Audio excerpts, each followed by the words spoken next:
اللہ کا تقوی اختیار کرو جتنا اس کے تقوی کا حق ہے۔ صحابہ کرام اس پر پریشان ہو گئے، اس لیے کہ ہمارا اور صحابہ کرام کا قرآن مجید کو پڑھنا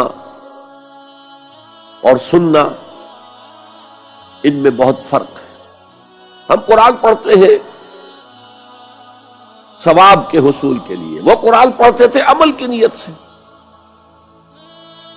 لہذا جو بھی آیت نازل ہوتی تھی وہ تولتے تھے اپنے آپ کو، ہم اس پر پورے اتر سکتے ہیں یا نہیں۔ تو جب یہ آیت نازل ہوئی یا ایھا الذین آمنوا اتقوا اللہ حق تقاتہ، گھبرا گئے، حضور کی خدمت میں حاضر ہوئے، اے اللہ کے رسول، اللہ کے تقوی کا حق کون ادا کر سکتا؟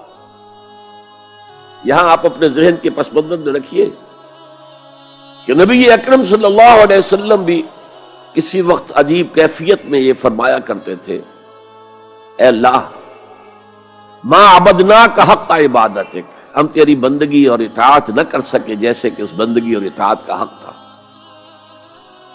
وما عرفناک حق معرفتک، ہم تجھے پہچان نہ سکے، تیری معرفت حاصل نہ کر سکے جیسے کہ تیری پہچان اور معرفت کا حق تھا۔ سورہ حج کے آخر میں آیا ہے وما قدر اللہ حق قدرہ، وہ اللہ کی قوتوں کا، قدرتوں کا اندازہ نہیں کر سکے جیسا کہ اس کا حق تھا۔ اور اسی آخری رکوع میں سورہ حج کے یہ بھی آیا ہے جاہدوا فی اللہ حق جہادہ، جہاد کرو اللہ کے لیے جیسا اور جتنا کہ اس کے جہاد کا حق ہے۔ یہاں چونکہ بات شروع کی جا رہی فرد سے، ظاہر بات ہے کہ امت، ملت یہ افراد ہی سے بنتی ہے، بڑی سے بڑی فصیل ہو، پچھلے زمانے کی بات کر رہا ہوں، اینٹوں سے ہی بنتی تھی۔ اگر اینٹ کمزور ہے، فصیل کمزور ہے، کسی جگہ پر اینٹیں کمزور لگ گئی ہیں، وہ دشمن کے لیے موقع فراہم کرے گی وہ جگہ کہ وہاں سے وہ اندر داخل ہو جائے۔ ایک ایک اینٹ پختہ ہونی چاہیے، اور پھر اس اینٹوں کے درمیان ربط بڑا محکم ہونا چاہیے، سیمنٹ سبسٹنس ان کا جو ہے، جو انہیں جوڑے ہوئے ہیں، وہ بھی بہت مضبوط ہونا چاہیے۔ تو پہلی آیت میں انسانی شخصیت کی پختگی کا ذکر ہو رہا ہے، یا ایھا الذین آمنوا اتقوا اللہ حق تقاتہ۔ اب یہاں پر ہمیں غور کرنا ہوگا کہ تقوی کی حقیقت کیا ہے۔ اگرچہ ہم آیت البر کے آخر میں پڑھ چکے ہیں اولئک الذین صدقوا واولئک هم المتقون،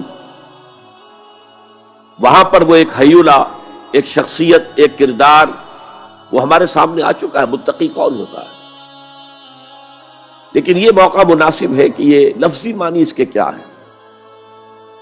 عام طور پر جو ترجمہ کیا جاتا ہے اللہ سے ڈرو، یہ اچھا ترجمہ نہیں ہے، اور چونکہ اکثر و بیشتر لوگوں نے یہی ترجمہ کیا، قرآن میں بار بار آتا ہے اتقوا اللہ اتقوا اللہ اتقوا اللہ، تو عیسائیوں کو یہ کہنے کا موقع ملا کہ قرآن زیادہ اللہ کے خوف پر زور دیتا ہے، جبکہ مسیح نے اور جو بائبل ہے وہ اللہ کی محبت پر زور دیتا ہے۔ اعتراض کرنے کا انہیں موقع مل گیا۔ خوف کا لفظ قرآن کا خود عربی زبان کا لفظ ہے، قرآن مجید میں بھی آیا ہے فَلَا تَخَافُوهُمْ وَخَافُونِي، تم ان سے نہ ڈرو، اپنے دشمنوں سے نہ ڈرو، مجھ سے ڈرو۔ خوف کا لفظ بھی ہے۔ يَخَافُونَ يَوْمًا تَتَقَلَّبُ فِيهِ الْقُلُوبُ وَالْأَبْصَارُ، وہ ڈرتے رہتے ہیں اس دن کے تصور سے جس دن کے نگاہیں اور دل الٹ جائیں گے، قیامت کا دن، حشر کا دن۔